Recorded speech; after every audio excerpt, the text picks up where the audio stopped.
parlerai d'un légume peu courant, que souvent on ne pense pas à semer, récolter. C'est le chou à couper.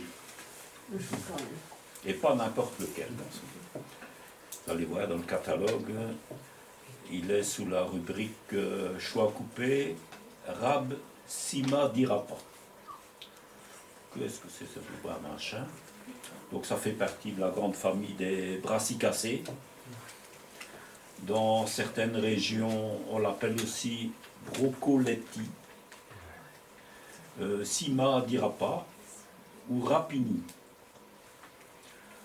Bon, on entend ça en consonance italienne, hein, donc je ne cache pas que ça vient plutôt du sud de l'Europe. Donc c'est un chou à couper qui possède les qualités réunies de la moutarde et du brocoli. Je peux expliquer après comment on les utilise. Donc on consomme les feuilles, les tiges et les boutons floraux. Ils peuvent se consommer crus, mais souvent c'est légèrement cuit.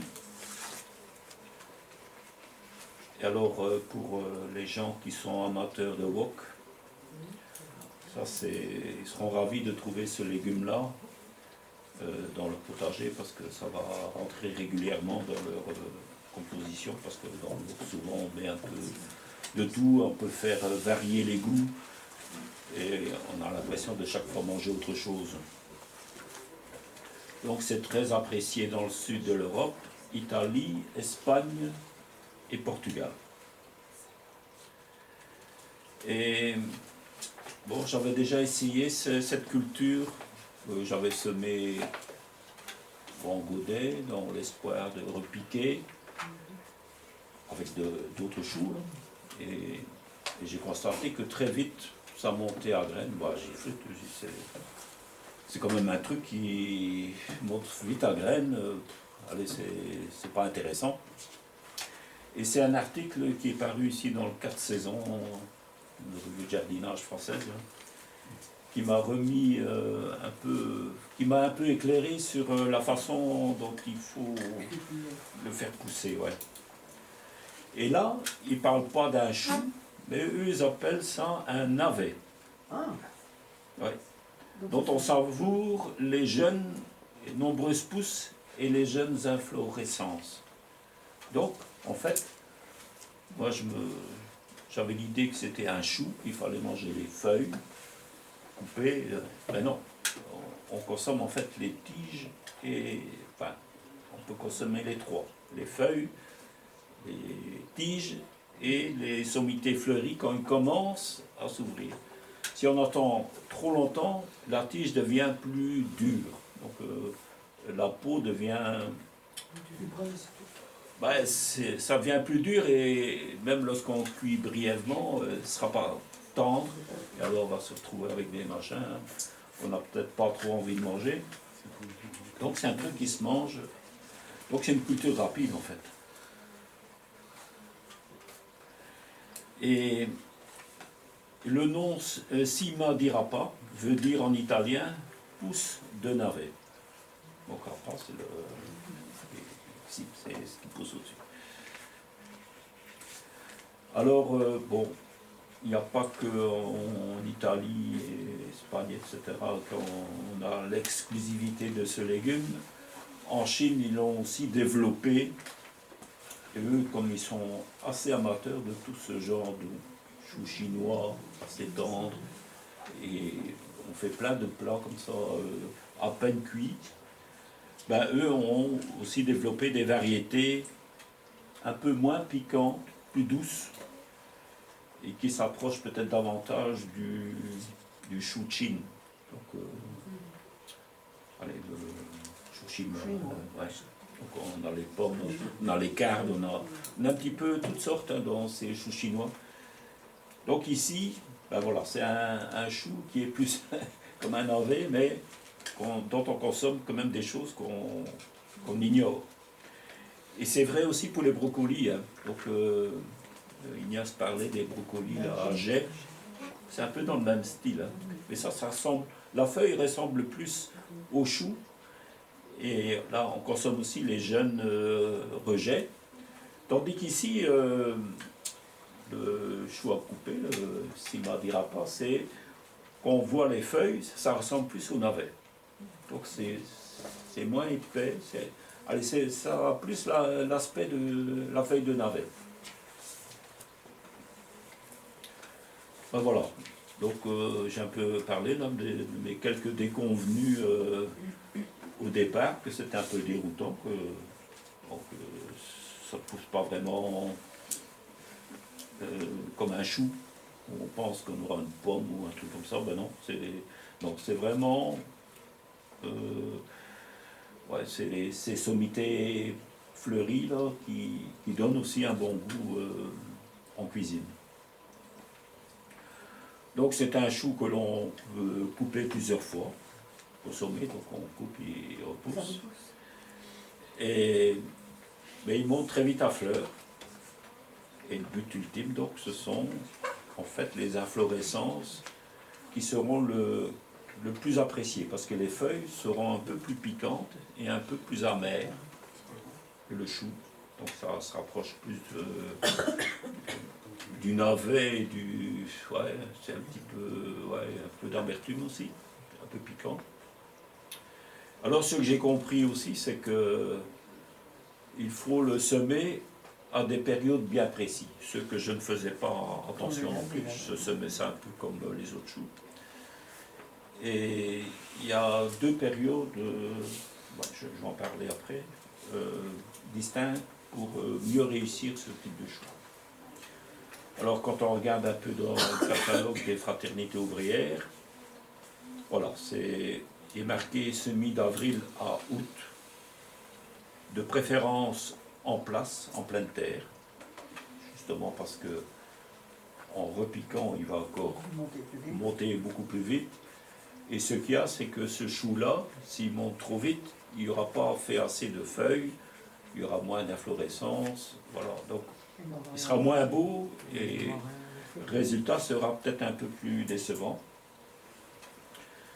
Alors, dans le catalogue, j'ai sélectionné 4 variétés qui portent un nom, donc c'est toujours Simadirapa.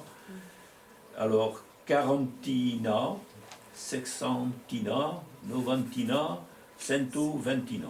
Donc, tout ça, c'est simplement le nombre de jours de culture après le semis. Donc, le premier Carantina, c'est 40 jours, l'autre, c'est 60 jours, l'autre, 90 jours, Noventina, 90. Et le plus long, c'est Centoventina, c'est 120 jours après le semis. Je ne sais pas s'il y en a dans les semences. Est-ce qu'il y en a dans les semences? Tu n'as pas vérifié? J'ai pas vérifié, mais ils sont donc présents dans le catalogue. Novatinol. Novatinol. Il n'y en a qu'un? Non, il y a une grosse boîte. Oui, c'est une Novatina. Ah ouais. En tout cas, il y en aura pour tout le monde. Parce que... Tout le monde. La taille de la boîte. Bah ouais, il faut toujours essayer. Bon, voilà, c'est fort. Donc, quand est-ce qu'il faut le semer? Bon, c'est un chou qui peut se cultiver toute l'année. Il ne faut pas oublier que c'est un légume à cycle rapide, donc de jours courts. Donc, jours courts et frais. Donc la période, c'est entre 40 et 120 jours, selon les variétés. Alors, j'en parle maintenant, pourquoi? Parce qu'on peut le semer à partir de juillet-août pour une récolte en automne. Mais on peut aussi le faire en février-mars. Et ça, on pourra donc le manger en début de printemps. Et c'est justement le changement climatique qui va peut-être favoriser pour nous ce type de culture printanière, fin d'hiver en fait, quand on a des hivers plus doux et moins marqués par le gel. Donc ça sera plus propice à réussir ce type de culture. Sinon, il résiste au froid ou... Ben, je pense qu'il disparaît, je pense, avec le... Le gel. Ouais, je pense. Il J'ai pas disparaît, il d'infos revient là-dessus. au printemps, alors non. Non, il faut C'est mon consommer. petit peu zouzou. Ouais. Mais comme c'est un truc Non, mais pour ça, de c'est vivace, jour court, finalement, allez, hein. donc c'est un truc qu'il faut consommer. Et, bon, il ne faut pas faire comme avec le chou d'hiver, qu'on dit tiens, on va le garder tout l'hiver. Il faut le manger après, non. Non, mais des fois qu'il disparaît, mais qu'au jour, Non, comme la blé, non. elle revient. Non. Donc, après le semis, déjà quelques semaines après, on peut déjà consommer les premières feuilles sous forme d'épinards. Hein. Donc soit au wok ou bien soit pochées à l'eau bouillante pour les attendrir. Et après, on peut les passer dans une poêle à frire, enfin bon, peu importe où, ou bien les manger comme ça. Donc, ensuite, après la pousse des feuilles, ensuite viennent les hampes florales, donc les tiges, les jeunes tiges, qui restent tendres, fines et tendres. D'où le nom de brocoletti, qui veut dire une petite fleur pas encore ouverte, en fait. Donc là, ils sont soit mangés crus, ou bien brièvement cuits à l'eau ou à la vapeur. Alors juste pour que la pointe d'un couteau puisse transpercer la tige. Voilà. C'est à ce moment-là que c'est... Ouais. Donc il ne faut pas exagérer non plus parce que sinon ça sera tout de la merde. Voilà. La compote. Ouais. Mais bon, c'est parce que nous, on a peut-être plus l'habitude de manger des choses, on dit quand c'est cuit, ça doit être cuit mou. Hein. Alors que, je sais pas, le vietnamien ou le chinois, ben, il aime bien que ça reste croquant. Et on garde le plus de vitamines et de pouvoir de la plante.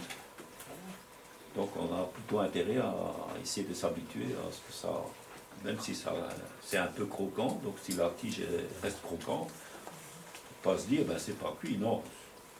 C'est attendri et c'est suffisant. Bah oui. Alors en Italie, ils sont souvent accommodés avec les pâtes.